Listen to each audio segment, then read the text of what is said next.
On the heels of the NFL releasing their schedules, Elle Duncan, did you see what the Broncos did? Is Bo Nix still the quarterback? It's only been a month. Then no.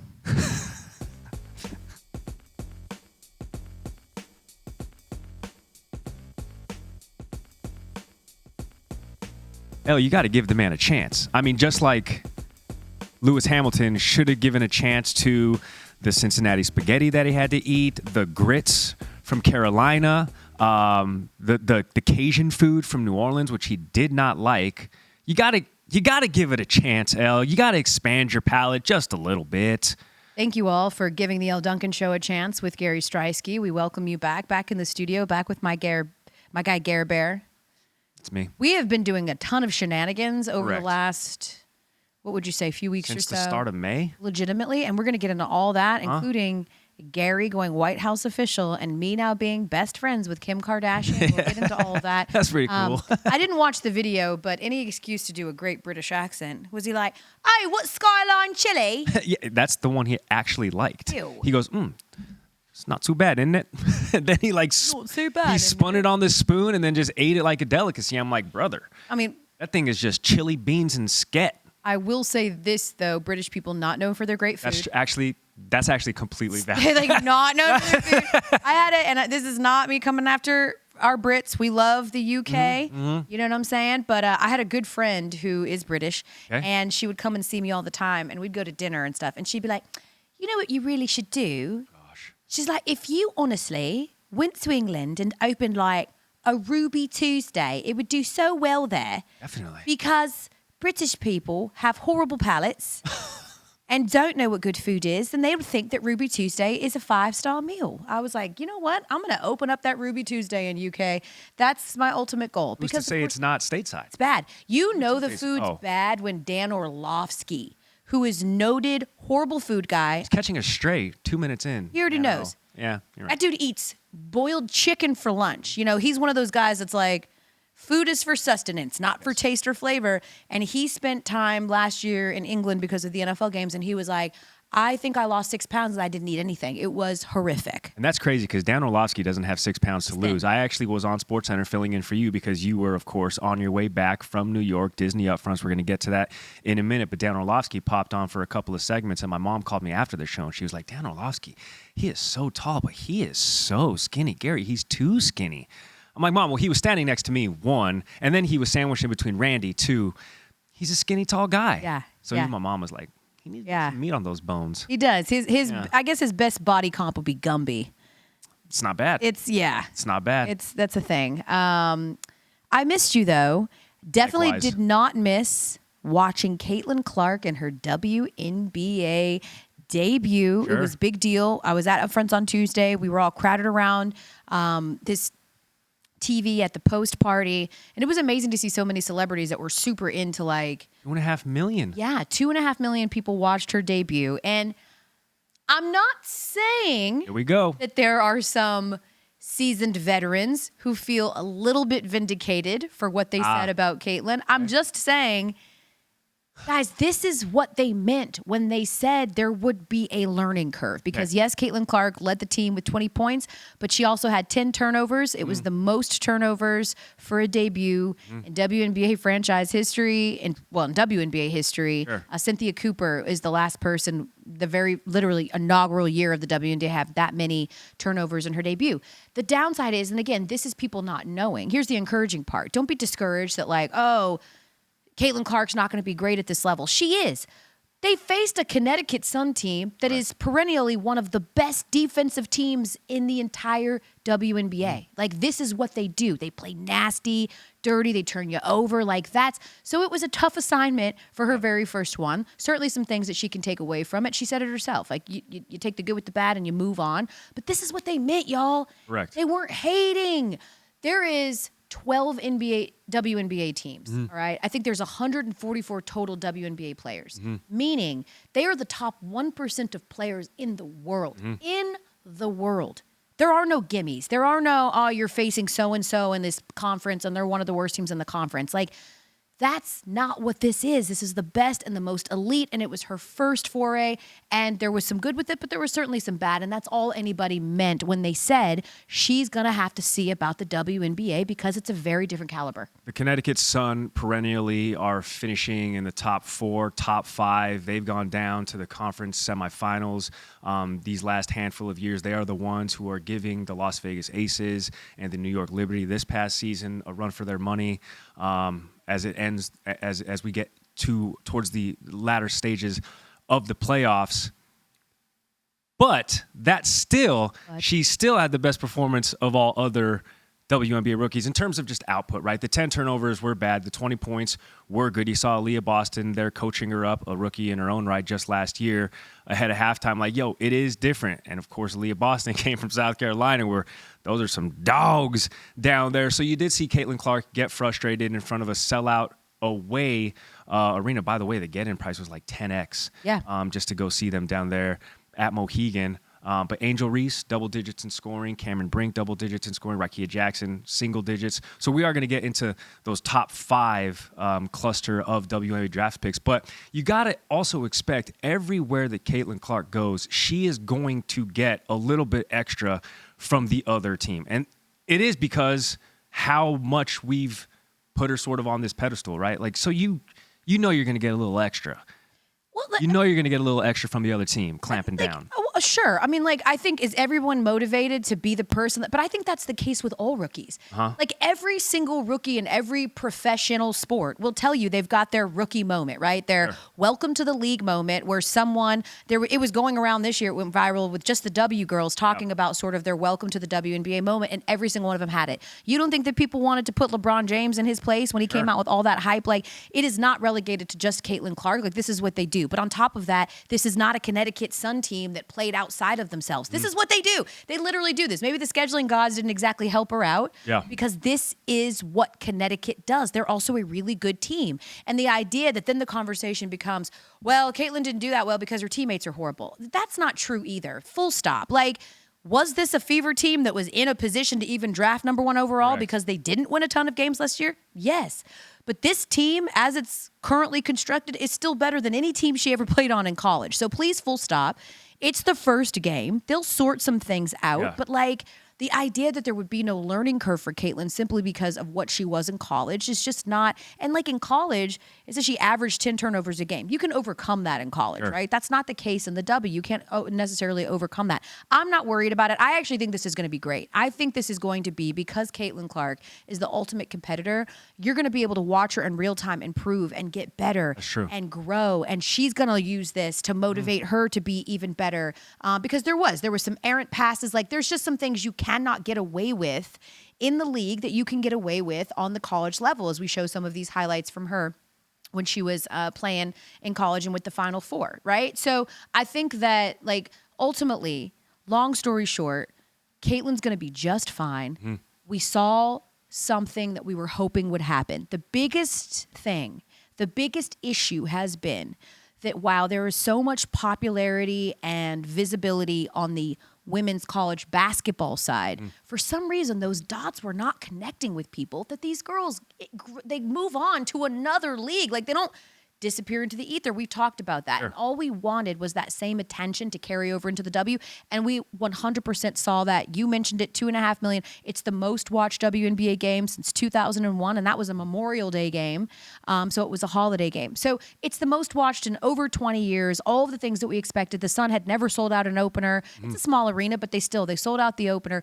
This is what we were hoping the Caitlin Clark effect would be, is that those eyeballs come. What I hope doesn't happen is that you watch her struggle a little bit and you go, oh, well, she was generational in college, but that's going to be it for her. Because that's not the truth either. She's going to have a very long, incredible career. But the idea that she's in the top 3 for odds to be WNBA MVP, it's more disrespectful to the women that have already been in this league than it is an endorsement or indictment of Caitlin. So I hope the biggest takeaway was not an indictment on Caitlin, an endorsement about how incredible everybody else was.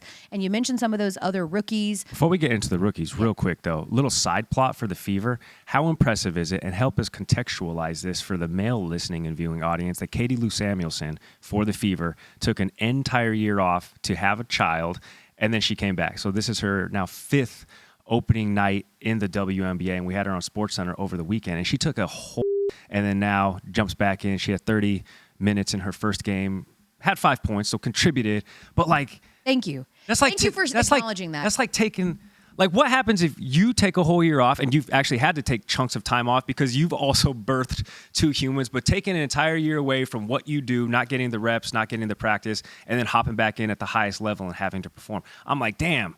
We should be talking a little more about this. Thank you. I'm really glad that you said that, Gary. I'm actually really glad that you said that because that's the truth too. Like, we talk about these male athletes and like they get injured and how will they ever recover or come back from the. You're talking about your body composition changing. Changes, like literally your body changing, yeah. and the hormones that come with that as well. I mean, I was diagnosed with all kinds of issues after I had my baby because that's how much your body changes. Sure. And when I came back I know this is TMI, but I don't really give a damn. That's the Elle Duncan Show. When I came back after Eva, my first, I came back too soon. I wasn't ready. I was sitting on the SportsCenter desk still wearing the diapers that you have to wear. Really? After you have a baby. And I was not myself. Like, I had taken 3 months off and I didn't know how to speak verbal words. Like, it took a while to get back into the swing of things. And these women give birth and they're working on their body composition and being a new mother and everything that comes with that. And then they're expected to play at these incredibly high levels. So I'm really glad that you said that. I think that's of more course. important than running through stat lines for some of these rookies is what these women go through, why those protections were added with the last collective bargaining agreement that the WNBA PA were able to put together. Shout out to Neko Gumake, sister of Chene, friend of mine, who made sure there was protections in there because there was a point where these women could be punished for deciding to have families and the time that it took to get back to those playing levels. They could be cut as they tried to figure out how to re-emerge and re-enter the league after having a child, which is incredibly significant. So I'm glad you said that. And shout out to of course. No, it was impressive when we were talking to her ahead of their flight to Connecticut. And we're like, damn, you had to have go make a team. So shout out to Katie Lou Samuelson for joining us and then obviously sharing that story. Also, Neko Ogumake holding things down in Seattle. Another heralded rookie, Nika Mule, who didn't play in the opener due to personal reasons. But there are a lot of rookies sprinkled all over the WNBA that I think are going to garner the attention when they get that playing time. Nika Mule, of course, when she's ready to play. But I think everybody more sort of focused on the players that were Cameron Brink going 2nd overall, Rakia Jackson 4, and then, of course, Angel Reese at 7 with the Sky. None of their teams won, but they all had moments. That's all you're looking for. You're looking for flashes. You're looking for moments. Cameron Brink used to get in foul trouble notoriously, gets into foul trouble a lot. But unlike in the college space, when she got 5 fouls in college and would foul out of the game, she got 5 in her debut, but she got to stay in. So for her, it was like a great, like, I got an extra one. An additional foul. Hit some big buckets. Rakia Jackson, first WNBA points came at the buzzer of halftime. So just some really great things to build on. And honestly, I don't even give a damn if you're only focused on the fashion or the social media, so long as the eyeballs and attention are on the W. That's really all that matters. The rest of that will sort itself out. But I will say the WNBA does need some of these people that we have hyped up and that we have put on. And I know it's only week 1, but they are going to need them hopefully sooner rather than later to start performing and to start winning. Sure. Because they can be the shiny new object, great. Sure. But we gotta be able to validate and vindicate all of that hype, right? And it'll come, right? It'll come. Are you as good at SportsCenter today as you were at your very first day? I think people would argue I'm worse. Okay, that's probably fair. You were not the right example for that. No, I know what you're saying, and I agree. They'll be better in game 2 than they were in game 1, and like that's just how it goes, right? Like there is a reason that there is a separate Rookie of the Year space as opposed to just lumping them all together, because being a great rookie is not the same necessarily as being a great MVP. And that is why some of these professionals had to course correct when everybody's expectations were incredibly high of Caitlin. It'll all sort itself out. In the meantime, thanks for watching. And I will be on the desk this Saturday with Andrea Carter and Shania Gumake for our first on ABC. My homies. When Indiana is back in action, got the Aces in action as well. So it's going to be a great slot and a great lineup. Speaking of visibility and attention, we're very excited. All of a sudden, Ed Sheeran joins the show. Camila Cabello joins the show. And now we've just got all these movie stars that just want to A-listers? be on the Elle Duncan Show, A-listers. And coming up, we're going to talk to someone that really came into the national purview because she came with the role of Rey in Star Wars 7 and the reboot a few years ago. Not easy at all. She is now back because she is taking on another role. This person is actually a real role. Hate to tell you guys, Jedis aren't real. I know some of you act like they are. They're not. Wait, what? Not real, guys. Yoda isn't actually based on a real. Chewie. That's Chewie. That's Chewie. That's Chewie. Wow, did you confuse Yoda and Chewie? No, I can't do a Yoda, so I just divert automatically to Chewbacca, and that's all I got. Doesn't know anything about Star Wars, methinks. Love Star. That's good. You have to jeopardize everything. Yeah, you have to jeopardy-ify every sort of, and then end it with a question mark. Yeah, question mark. So, joining us next on the show, Daisy Ridley is, I think. That's good. That's good. That's good. No woman will ever swim the English Channel. They're not ready for us. She'd have to swim close to 50 miles. I honestly believe she'll die in that water. Don't let anyone take me out of the water, no matter what. One Woman and a Sea, rated PG. Oh, we are so excited about this next movie, Young Woman and the Sea. You know Daisy Ridley because she became a household name when she took on the prominent role as Rey in the Star Wars sequel trilogy. She's a big A-list star, and I don't know why she's on the Elle Duncan Show, but we're definitely going to be so excited that she's here. Daisy Ridley, thanks for joining the program. Thank you for having me. Yes, absolutely. So, Daisy, in preparation of playing Trudy Ederle, for those that don't know, she is an American gold medal winning swimmer who became the first woman to swim the English Channel. Daisy, in preparation for this role, how many times did you swim the English Channel? I'm just kidding. I did the full swim. I really went method. I did a lot of swimming, but luckily I did not have to swim in the channel. Yeah, what's the most challenging part of something like that? Because that is such a physical. You still have to have the form and you have to look the part. What was the biggest challenge in taking on this role? It was literally being able to complete a swim. The first swim training session I did, I swam 10 meters and stood up and was hyperventilating and said, I can't do this. And then being dunked in the Black Sea over and over again for 9 days, and it was cold and currents and trying to keep up with the camera boat. All of that was tricky, but I had an amazing coach and an amazing support team. And I get to tell this amazing story.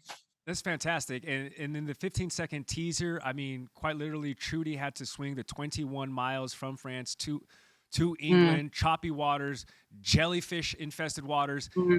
And Daisy, what was that grease-looking substance that was all over you? Did you actually have to do that like every single day that you had to hop in the water?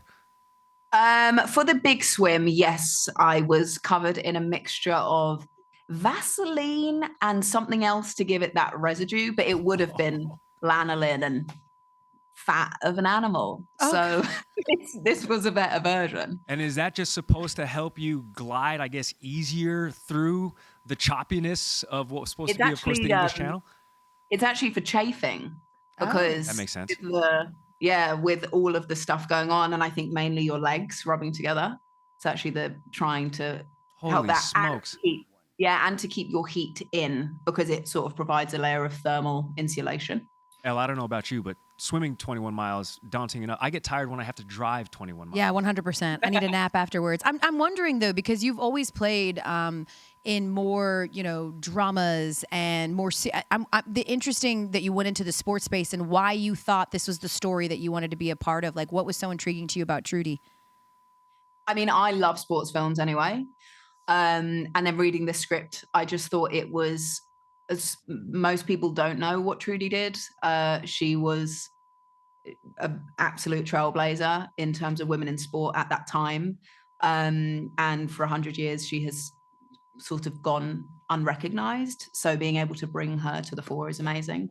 And to work with Joachim and Jerry, it was just such a wonderful team all round. And I really wanted to tell a story about a family who support each other and love each other, and everyone's fighting their own battles, but they come together to help support Trudy do this amazing feat. I think the timing of this is so great and significant too, because as someone that likes sports and sports movies, you know this, Daisy, that we are seeing such a rise in the prominence of women's sports and women athletes. And right now in our sort of world, we're talking a lot about these women basketball stars, Caitlin Clark, and the pressure of being a 21-year-old and facing this. And I know you were 21 when you took on the role of Ray in one of the most beloved franchises in movie history. And I'm just wondering if you have any advice for these young women who have the weight of the world on their shoulders and this amount of pressure at such a early and pivotal stage of their life. I mean, even in the 2 years since we finished filming, there has been such amazing support, more than ever, of women in sport. We had the Lionesses in the UK, Caitlin Clark, as you say, but there is still such a long way to go. And I mean, it's hard to separate what people want to do with their lives and what they're doing for themselves and the representation they carry. I am just in awe of everyone that is breaking down boundaries and having to exist in a world that is has not traditionally made as much room for them. But I would hope that in amongst all of that, that people are able to, these young women particularly, are able to enjoy what they're doing and have fun and feel some lightness in amongst all of what they carry. Daisy, I heard you say, obviously, that you are a big fan of sports movies. And, of course, we're talking with Elle, who's sort of leading this forefront of coverage, especially in the women's basketball space. So, Elle, what I also think I'm hearing is that Daisy might want to get a little room on that desk with you. Hey, is what I'm saying, Daisy. Hey, when you're stateside, it's an open invitation to come talk some women's college hoops or some WNBA. But you, of course, in your position, in your role as sort of these underdog women trailblazers, not just Trudy, but what about Ray? Daisy, my question to you is, do you ever want to play a role that isn't an underdog role? I mean, a woman Jedi is Ray, Trudy swimming 21 miles. That's a pretty big burden to bear as well. I mean, also, I should shout out my friend Erica Ruiz, because she was the first female basketball agent at CAA. There it is. She's amazing. She's now at Clutch. I have done a few different roles over the past year, and they're not all underdogs. But I think we all love to watch an underdog story, and particularly with this, watching someone triumph over adversity. And that feels hopeful and joyful right now is wonderful. But I'm not just playing underdogs. We love that. And we also heard that you are going to be reprising your role as Ray. Certainly, we're in the Disney family as well. And I am wondering, because I just remember at the time, Daisy, just feeling for really all of the young cast, so many of you were so vocal in talking about what it was like to be a part of this franchise, and some of the people that called themselves fans but weren't as much fans, and just the pressures and what that felt like. And I'm wondering, years removed from that first foray as Ray, what you're taking into this new role and how it feels to sort of put that character back on with years of experience under your belt. I mean, it's going to be different this time. I was a baby the first time around. But I think what I always felt most blessed with is going into this Star Wars experience with John Boyega. We were together, and I never felt alone in that, even though it was overwhelming and daunting at times. There was such beautiful support. I was part of a big group of people who were telling this story. So that always felt wonderful. But coming back to it, I'm nervous. I don't know. I mean, it's been a little minute, but I'm excited. It's for sure going to feel like a new adventure. Daisy, which will be wonderful. What's more nerve-wracking, playing a prominent role in one of the most beloved movie franchises of all time in that Star Wars community, or playing the role of something that happened, that's a historical fact, that is something that people can look back at and fact check? I imagine it's different kind of pressures, but what are some of those nuanced differences that only you can speak about? I think they're such different experiences in terms of afterwards when the film is done. But in terms of making the film, each time you just want to do a good job, do some good acting, hopefully, and be part of something great. Young Women in the Sea, what's great about it, and I suppose took some pressure off of me, is it was 100 years ago. And we know that Trudy did the swim, but there is lots that has been filmified. So I felt, even with research, I never felt like I was imitating someone, which I think for me took the pressure off, because I got to play a version of Trudy, which was wonderful. But they both have nerves tied to them. But right now, I think with the conversation of women in sport, to be playing someone and to hopefully bring attention to this woman that did this amazing thing. And even her sister created the bikini that she wore, which was to help the swim, is in a museum in the US. So to be part of telling that story and opening people up to what Trudy did is very special. Probably helps that she didn't have to swim through real jellyfish. Yeah, she didn't have to do the jellyfish Daisy, thing for Star Wars. But I also think it's such a great story, too, that I hope will enlighten people to not only Trudy's journey and how she sort of made history, but then how she was treated when she came home and what that looked like. And I think that you shining a light on, listen, we're in sports, and I was like, oh, wow, what is this story? It's just, it's a really cool thing to be a part of, Daisy, and we're so looking forward to it. Remember that The Young Woman in the Sea comes out in select theaters on May 31st. We're so excited to have had you. Thank you, Daisy, and we appreciate it. You are welcome to sit on a desk with me and talk basketball anytime you want. We're hooping. Thank you both so much. Thanks, Daisy. Thanks, Daisy. Bye.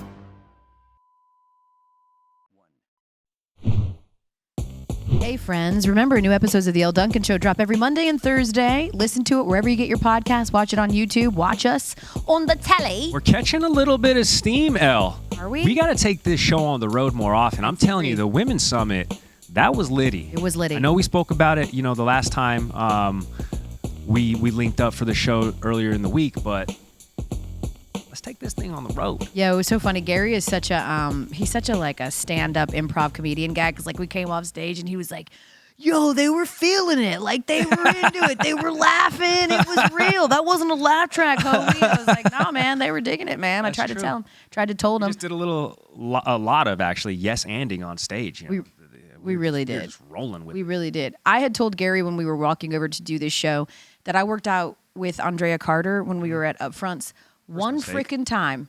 Yeah. And now I literally can't walk. So when I saw these little things sitting, and if you're listening, I am holding a toy Black & Decker hammer with a little mini basketball taped to it. I thought it was like a bootleg version of a Theragun, and I was just going to beat my thighs with it. Probably does this actually. Ooh, yeah. But it turns out it's for a bit that we're going to do right. called Basketball Court. There it is. Yes. Oh, we got the court music. That was moving. Yes. I don't even know if we're allowed to use. Hey, don't ask questions. I'm not asking any Ask questions. for forgiveness. So basically what we're going to do is pump that music louder. Hell we're yeah. going to give you a scenario, and then me and you Yes. in basketball court are going to decide, are they guilty or not? Okay? Yes. I'm going to do, should I do it in the, Yes. you know how they present the the scenarios? The bailiff voice? Yeah, Yes. yeah. Do it. Okay. Here's the first one. LeBron James was sitting courtside with a bottle of wine. This is the defendant. He's charged with misleading fans for attending a Cavs game while sitting courtside with his wife, who had the biggest hat on I've ever seen. I actually felt really bad for the people sitting behind them. He had the Bucky on. And a bottle of wine underneath his chair. Is he guilty? What's the charge? Just is he right? Yeah. For misleading? Leading the witness, if you will. And Your Honor, guilty as charged. Okay. You think so? Why? LeBron James, Elle, is a billionaire. This man can be anywhere on the planet any given time. Okay. There is a deliberate reason that he decided to be in plain view in Cleveland with what I can only assume is many chinchillas on top of his wife Savannah's head, Savannah. sitting courtside in his old place of residence, which I'm sure he still has a residence. Just like Brian Windhorst says, we don't exactly know where the smoke is coming from and where it might lead to. We just know that there is fire, and we must find out the source, why it happened, and for what reason LeBron James is again leading the good people of Cleveland to believe that he will go from sitting there at Quicken Loans Arena to again playing there at Quicken Loans Arena. Your Honor, I rest my case. Zero shot. What? There is zero shot. Like, here's my thing. I get it. Like, everyone's like, oh, where there's smoke, there's fire. There's some innuendo here because we don't know what he's going to do, and he's at the Cavs game. But this dude is like a Cleveland guy. We all know it. Like, he is a Cleveland person. Okay. He was probably home seeing his family, and he's like, I'm going to go take in a Cavs game. I want the good people of Cleveland to show me my love. You know, it ended very unceremoniously this year for me. Let me go back and remind the people I'm still a Cleveland guy. I think that's all it is. He just wanted to go watch a game. No, for sure. That makes sense because every time Elle Duncan isn't hosting SportsCenter, you hang out in the caf and you just like, hey, no, I miss the people that I work with. So let me go get a coffee at the caf. No, Elle Duncan does that all the time. I don't think he's. He could have sat in a suite. Guilty. He could have sat in a suite. No, and then y'all would have been like, oh, he's not a man of the people. He's sitting in the suite. He's sneaking in. He doesn't want anyone to see him. He brought his own bottle of wine. He's not a man of the people. This man can get away with anything he wants. And he should. And he can go anywhere he wants. Next case, plaintiff. Well, maybe him getting away with anything that he wants is why Bronny thinks that he can get away with this. Bronny, of course, is at the Combine this week. And Bronny James, here is the defendant, Bronny James. Yes, he's being charged with committing fraud for his Combine height being 3 inches shorter than his college listing. He said he was 6'4". He's actually 6'1". They all fudge their numbers. They just usually fudge them by like 1 or 2 inches, and he went a full-blown 3 inches, which I know you think is a really big deal. Well, 3 inches is we've already agreed on this program. 3 inches is a massive amount of inches, unequivocally and objectively. Everybody says that. Elle Duncan. Yep. Guilty as charged. Of what? A misdemeanor. Okay, and it's not really that much of a misdemeanor. You have to know, and maybe it is because he is still, maturing as an adult, and he can't necessarily see the forest through the trees, let's say, for example, right? He doesn't quite know that his misgivings will eventually catch up to him, okay? So 6'4", and then, the tail of the tape can't lie. You know you're going to the draft combine because you know you're going to have to put your measurables on wax. He should have seen this coming. His dad should have been there to say, hey, Bronny, listen, man, you can fudge it by an inch and a half because that's how much a sole of a shoe is going to provide to you. But 3 inches, man, what are you playing in? Shape-ups? What are you playing in? Those calf rocker Wheelies. shoes that give you like 6 inches? No, Elle, and if you wouldn't mind, after you give your verdict, I would love to sort of impart some wisdom on him by sharing a short story time. I think the only thing he's guilty here is being a man, because all y'all lie about. You lie about your bank account numbers. You lie about your height. You never lie about your weight because y'all don't care about that kind of thing. You lie about other inches. I always wanted to be the person at the CVS counter, like when the person walks up and they're like, I'm going to need the Magnums. The person that's like, are you? Do you? Like, what do you need that for? Are you sure? Well, I mean, like baggy jeans are in, okay? Maybe baggy other things are in. Maybe people need a little extra room. Okay, we just talked to one of our colleagues and good friends who says, sometimes he walks around like he's double bagging a gallon of milk, Double bagging. Anyway, Elle, I once misled some of my friends and tried to convince them that, let's say I wasn't a retainer of my V card, if you will, in high school, and it was quickly sorted out after they put together a couple context clues. Did you say that a girl's boob felt like sand? It's like, is it true that if you don't use it, you lose it? So then they found out that, of course, I didn't actually surrender the old V card until freshman year of college. Oh, is that it? Because I got to be honest, sometimes you say things and I still wonder. Damn. Guilty as charged again. I think it's important. I want to wait till marriage. I'm like, that's why he's almost 40 and not married. He's scared. Damn. And finally, in basketball court, Caitlin Clark, meet the we're doing Naz Reid. Naz Reid. Naz Reid, meet the defendant. Naz Reid is charged with hypnosis of the Minnesota fan base due to his tattoo fan club. This was new for me. I didn't know this was a whole thing. Correct. But apparently there's a whole series of Timberwolves. Also found out it's not T-Wolves, just Wolves fans who have Naz Reid tattoos. That looks like a Sharpie. That's real. Okay. That's real.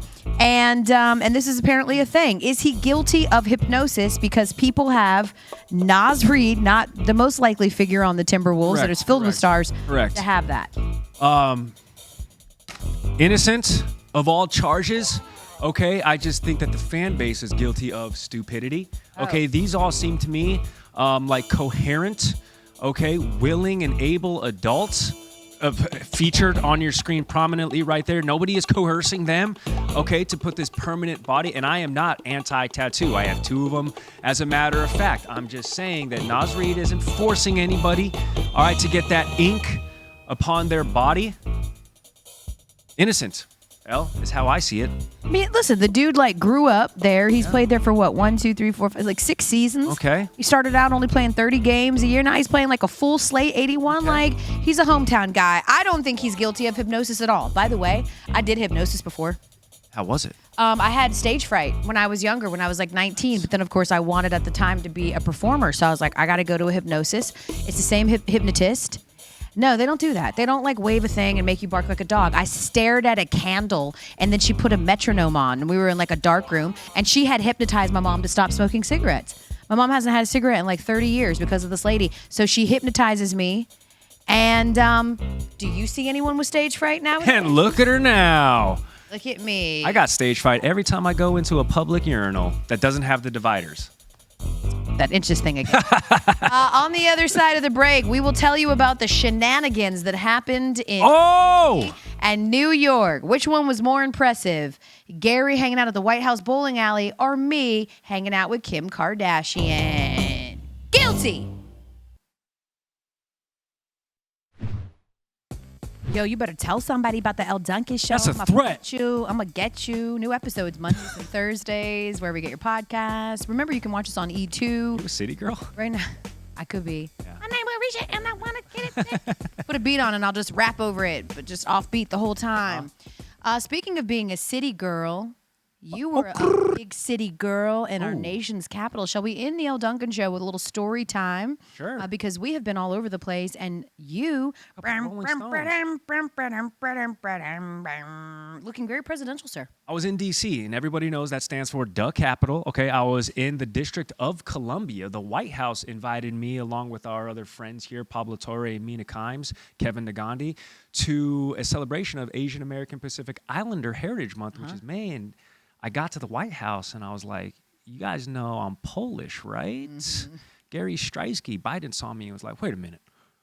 Why are you here? No, okay, that transaction actually didn't happen. Okay, so this is actually me and Pablo in a bowling alley. But Elle, did you know that there's a freaking bowling alley in the White House? I did not. It's awesome. It's 2 lanes.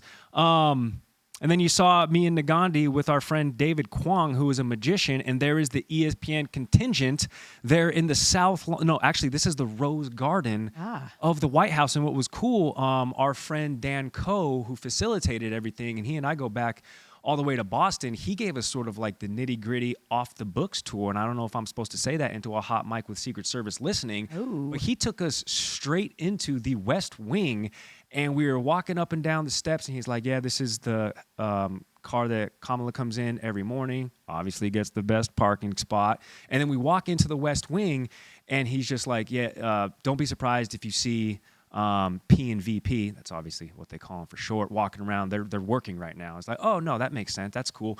And we just saw like figures and heads of state just walking around the West Wing. Yeah. And then we get up this small flight of stairs, and then he's like, this is the Oval Office, and the door is closed because P is in there right now. And I was like, let's go say what's up. I mean, excuse me.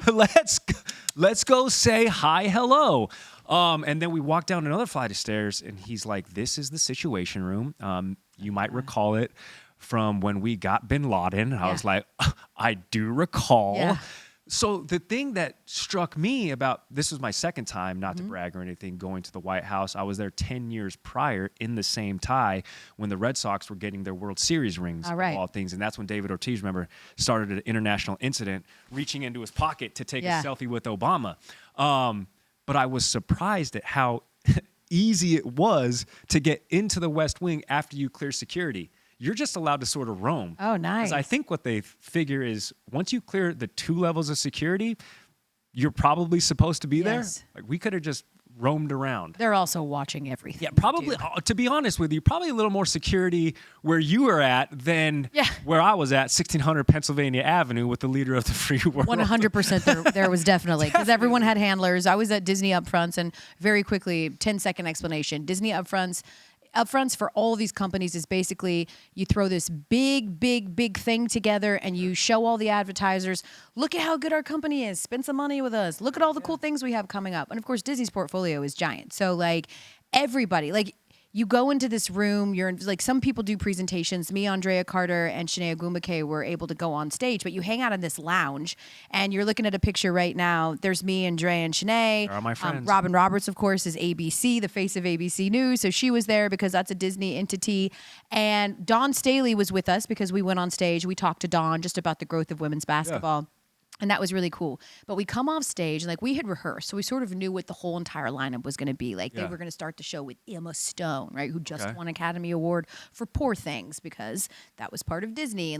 And so there was all these like amazing people that are around. We got a chance to talk with Sterling K. Brown, who was just nominated for an Academy Award for American Fiction. He's so freaking cool. Big sports fan. James Martin, super hot still from The Jury or from The Notebook. So we come off stage and we knew during rehearsals that when we were coming off, because we were towards the end of the presentation, that we were going to be coming off stage and that right after us going on stage would be Kim Kardashian, Michelle Williams, Angela Bassett, Kerry Washington, like all of these, and Emma Roberts, like all of these superstars.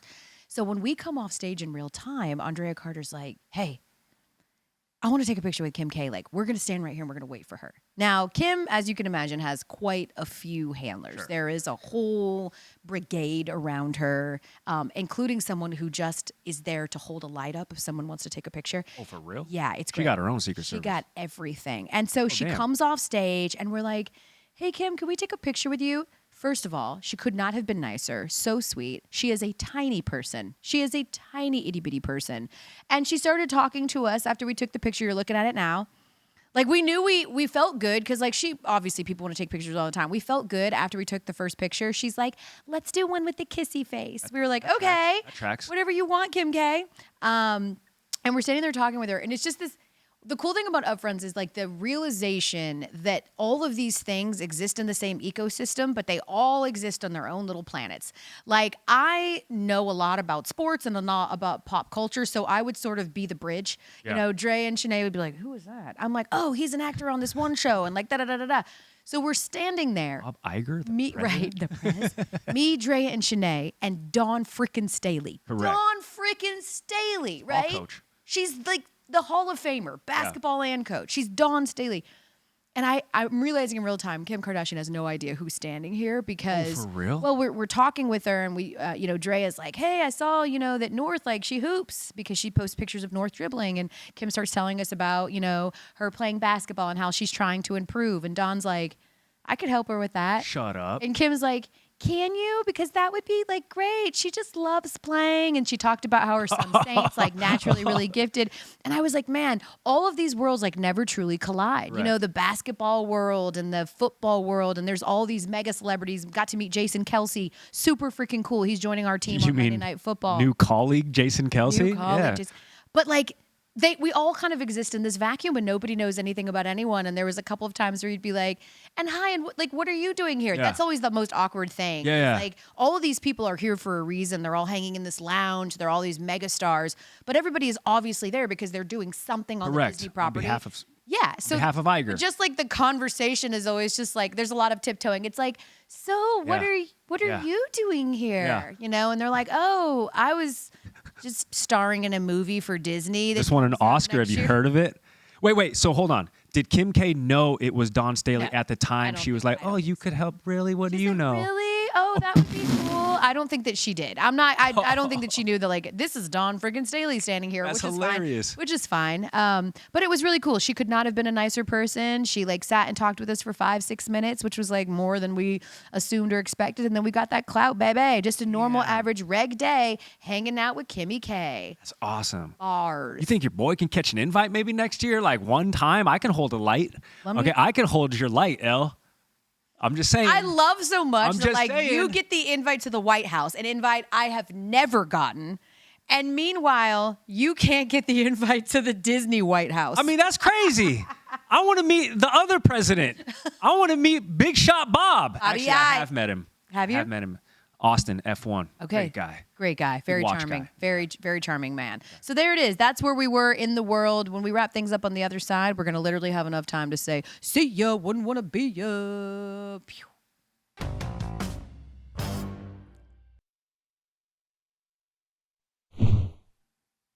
Elle, you forgot to tell us about David Blaine. Okay, in 3 words, burn that witch. Damn. I don't even know what that means. David freaking Blaine still got it, bruh. You're the man. He is a magician. Still want to know how you snuck that card under my watch, though, homie. Not going to lie.